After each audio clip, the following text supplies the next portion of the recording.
खुलुमबाय बड'लेण्ड रादाब नायगिरि बयनिसिमबो फुंबिलिनि गोजोन हामलायथि बावहरबाय। दिनै 4 सेप्तेम्बर 2025 मायथाइनि सानसेनि फान्जामुथिखौ फरायथिनो लाबाय।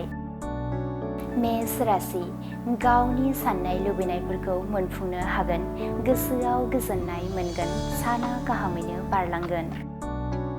वृष राशि गावनि आंगो लोगोफोरजोंनो नांज्लायनाय जाफ्लांनो हागौ, सानै हयै बाथ्रा बुंनाया गाहाम, जेंना गोनां सान। मिथुन राशि नखराव गोजोन गैयै थासारि जागोन, बिमानि गोसोआव दुखु मोनहोगोन, गाज्रि सान। कर्कट राशि गोसो थोनायनि बान्दोआ गोरासिन जागोन, गावनि आंगो लोगोरिनि सायाव फोथायनाया बांसिनगोन, गाहाम सान। सिंह राशि गोसोआव गोथार सानस्रिया जायगा लागोन, बयजोंबो अनज्लायना गोरोबलायनानै थानो हागोन, गोजोननि सान। कन्या राशि सुथुरा जेरैथिंबो साग्लोबसारगोन, गिदिर खैफोद नुजाथिनो हागौ, बायजोआव ओंखारोब्ला सांग्राङै सोलिनाया गोनां। तुला राशि नखरनि जेंनाखौ लानानै जिंगा सिगोन, गोसोआव बायदि मैया साननायजों गावखौनो उसुखुथु मोनगोन, गाज्रि सान।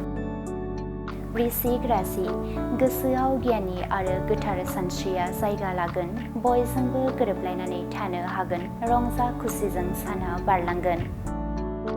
धनु राशि गिदिर जाब्रबथाय जानो हागौ, गोजान लामा दावबायोब्ला सांग्राङै सोलिनाया गोनां, हेंथा गोनां सान। मकर राशि नखराव हाबा जानो गोनां सेंग्रानि थाखाय गाहाम सान, जुलिनि खालारा थि जागोन, गोसोआव गोजोननाय मोनगोन। कुम्भ राशि बेसेन गोसा मुवा बेसाद गोमाजानो हागौ, बायजोआव ओंखारोब्ला सांग्राङै सोलिनाया गोनां, जेंना गोनां सान। मीन राशि गोजान जायगाफोराव दावबायहैनो मोनगोन, गोसोआव गोजोननाय मोनगोन, रंजा खुसिजों साना बारलांगोन। दिनैनि राशि फरायथिनाया एसेनोसै, बेजों लोगोसेनो दिनैनि साना बुहुमनि साफ्रोमबो सुबुंफोरनि थाखाय गाहाम जाथों, बेनि थाखाय बड'लेण्ड रादाब नखरनि जानानै इसोरनि खाथियाव आरज गाबनाय थाबाय। गोजोन्थों।